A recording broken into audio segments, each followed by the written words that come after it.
साथियों, देश के छोटे किसानों के बढ़ते हुए सामर्थ्य को संगठित रूप देने में हमारे किसान उत्पाद संगठनों एफपीओज की बड़ी भूमिका है।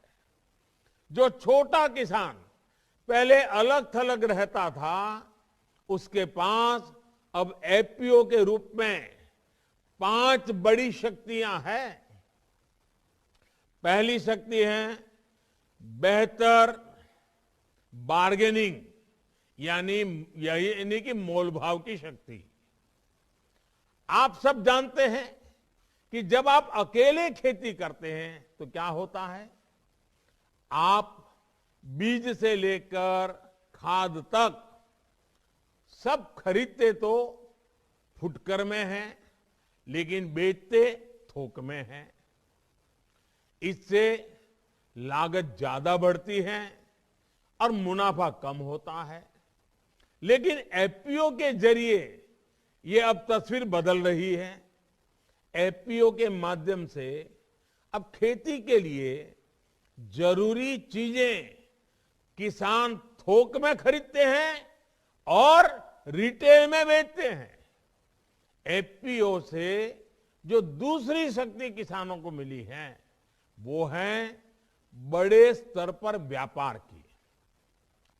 एक एफपीओ के रूप में किसान संगठित होकर काम करते हैं, लिहाजा उनके लिए संभावनाएं भी बड़ी होती है। तीसरी ताकत है इनोवेशन की। एक साथ कई किसान मिलते हैं तो उनके अनुभव भी साथ में जुड़ते हैं, जानकारी बढ़ती है, नए नए इनोवेशन के लिए रास्ता खुलता है। एफपीओ में चौथी शक्ति है रिस्क मैनेजमेंट की। एक साथ मिलकर आप चुनौतियों का बेहतर आकलन भी कर सकते हैं, उससे निपटने के रास्ते भी बना सकते हैं। और पांचवी शक्ति है बाजार के हिसाब से बदलने की क्षमता। बाजार और बाजार की डिमांड तो लगातार बदलती रहती है, लेकिन छोटे किसानों को या तो उसकी जानकारी नहीं मिलती या फिर वो बदलाव के लिए संसाधन नहीं जुटाता पाता। कभी सारे लोग एक ही फसल बो देते हैं और बाद में पता चलता है कि उसकी डिमांड ही कम हो गई।